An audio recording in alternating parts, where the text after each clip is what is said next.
Greetings, Commanders, and glory to mankind.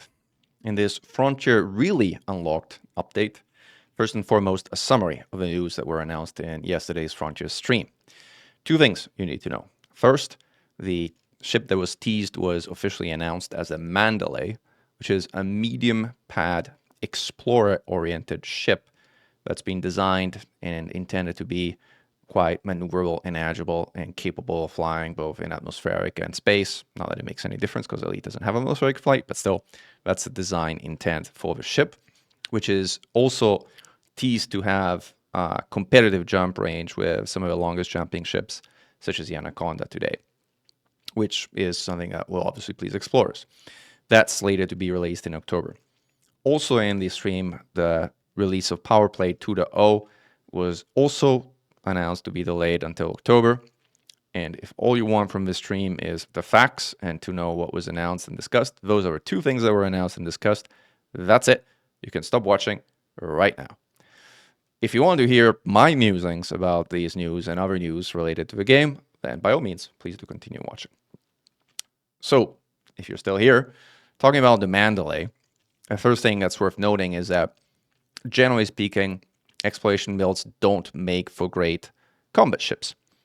The most notorious ships that are exploration ships that don't do particularly well in combat are obviously the Asp Explorer, the Diamondback Explorer, which actually does surprisingly well for being a small ship, but still is not a popular combat ship for a variety of reasons that we'll get into.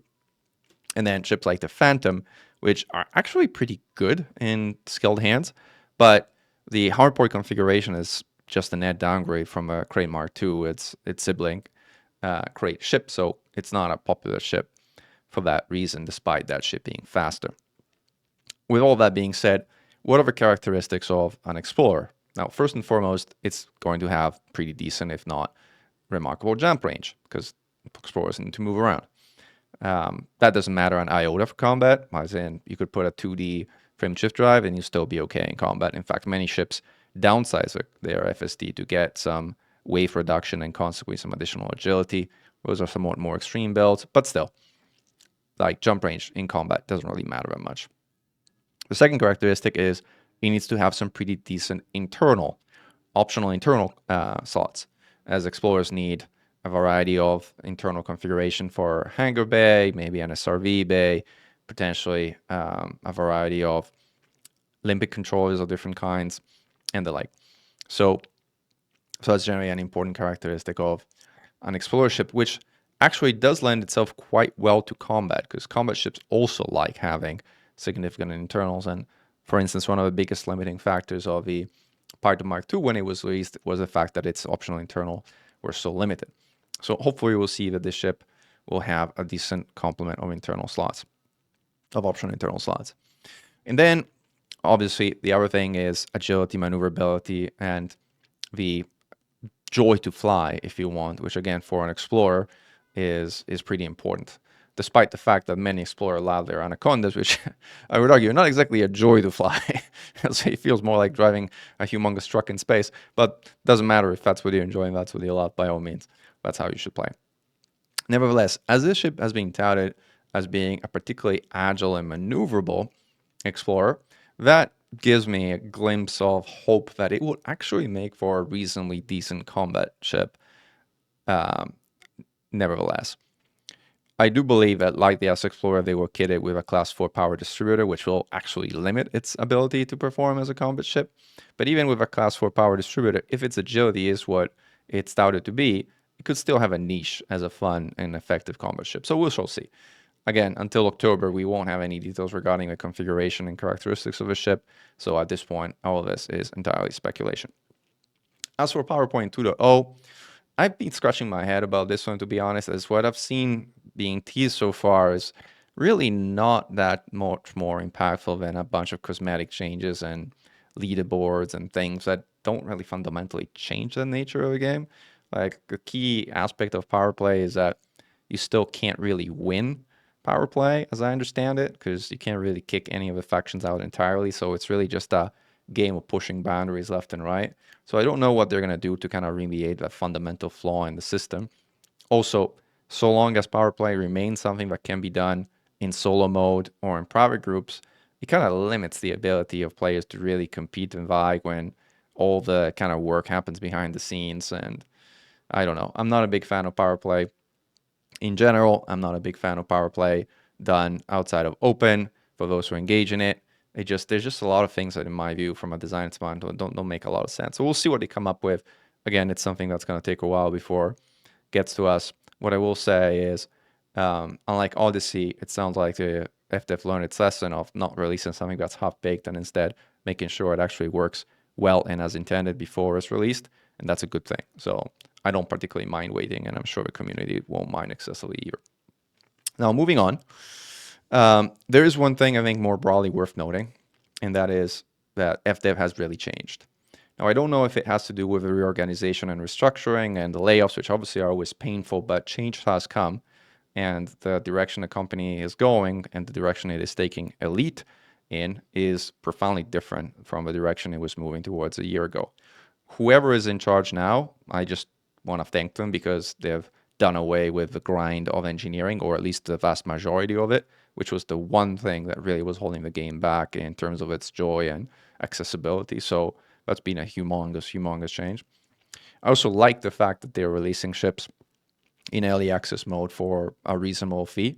It is less than most pay per subscription games ask of anybody, and it's again a 3-month advantage. I can't think of monetization models that would be better, if you will, other than giving people early access to new content to sustain the game and continue making new content. I think those people, the people that kind of like rail against it, are kind of a little bit missing the point that developers gotta eat and they have families as well. So they gotta get money somehow, right? And sure, there was a full price game that was not that great. I get it. But for a game where many of us put in hundreds, if not thousands of hours that I want to see continuing development, I don't mind dropping 10 or 15 bucks every few months for early access to a ship. But by the way, if I didn't want, I could still not buy, and it wouldn't really affect or fundamentally change my experience of the game. So personally, I support this monetization model. I'm sure others will disagree or have different opinions. If you have them, by all means, write them in a comment below, noting that I don't know that anybody has a perfect answer here. So I'm still glad that they didn't do any of the dark pattern monetization models that are so common in the gaming industry today, like loot boxes or gacha or RNG stuff. It's just like, I think FDev is still on a good track with this regard. So anyhow, I think FDev has changed for the better. Whoever's in charge now, thank you. You're doing the right things. Keep doing and do more of them. The game is going on a great track. And then an ask for the developers, if you're listening, before the assault on Ragen on the next item begins in a few weeks. There's a few changes that I think would really improve the experience for everybody. Like, number one, the thermal core has presently 10,000 hit points. That was a good number when all the weapons that were available to people were missiles, missile racks, and multi-cannons that don't do that much damage overall in a given cycle. And consequently, the most you could do was like 40, maybe 50%, like in the Python Mark II, damage in a given cycle, which kind of forced you to operate as a team to maximize the damage in a given cycle on the core. Now, with the increased popularity of large shards with anti-Guardian Zone resistance, and with the fact that the 20% damage penalty on those has been removed in one of our recent updates, that damage potential that ships can do to the thermal core has gone significantly up. The result is that individual commanders can zero the core, as in they can solo a Titan now on a given cycle. And that is probably the most efficient way to do damage to a Titan right now, is to do it alone in a Python Mark II with shards. And obviously that is not the intended experience. And it's kind of like the direction where the current mechanics and factors of the game kind of drive you towards, because in a situation where you have more than one commander in the instance, the damage potential and the credit rewards are divided up as they cap at 100% damage. So if 28 million credits is the reward for 100% core that you get solo, if you are two commanders dividing up the damage, then you get 50% each, it's 14 million. If you are 10 commanders, then suddenly it's 2.8 million each. Not only that, but the progress and contribution to the war effort gets divided proportionately, so you're all each having 1/10 of the impact that you will be having solo. And that, I believe, is not the design intent behind Fargoid Titans, the design intent is to make these kind of raids, make these community efforts to go and strike them together as a multitude of wings. That is how also instancing appears to be designed, to group people together to make that happen. The easiest fix in my mind to solve for that is to simply increase the number of hit points and the corresponding rewards per cycle of the core from the present 10,000 hit points to something in a range of 100,000 hit points. That's the kind of damage that 2 to 3 wings would be able to do in a well-coordinated group. It has zero effect on solo play, because as a solo player, the most you're going to be able to do is still going to be in the 10,000 hit point range. However, now being in a group is again rewarding as doing the solo, and kind of a lot more fun. And consequently, you're kind of incenting player to play as a group again, instead of like hinting that they should be going solo, because otherwise their rewards are going to be a fraction of a fraction and their contribution is going to be a fraction of a fraction. So this is an important change that I think, like from a lore perspective, you can introduce by saying that the last 2 Titans have like suddenly reinforced their thermal cores or something like that, and make something like that. I'm sure you'll find the lore reasons to explain it, but it is an important change that I think will really make the experience in the last assaults of the last 2 Titans better forever. So that's the first important change that we'd like to recommend. The second one is to fix a crash to desktop when Fargoid Scythes are destroyed. This is a recent bug that was introduced a couple of updates back, that when a Scythe is destroyed, some of the commanders in instance may hard lock and may be forced to task to kill the game with no recourse to kind of like recover. Can't really tell you what's causing it, but it is happening with quite some frequency. There's a video on my channel that shows an example live, and we've created a ticket that I'll link in the video description below in case you want to upload it.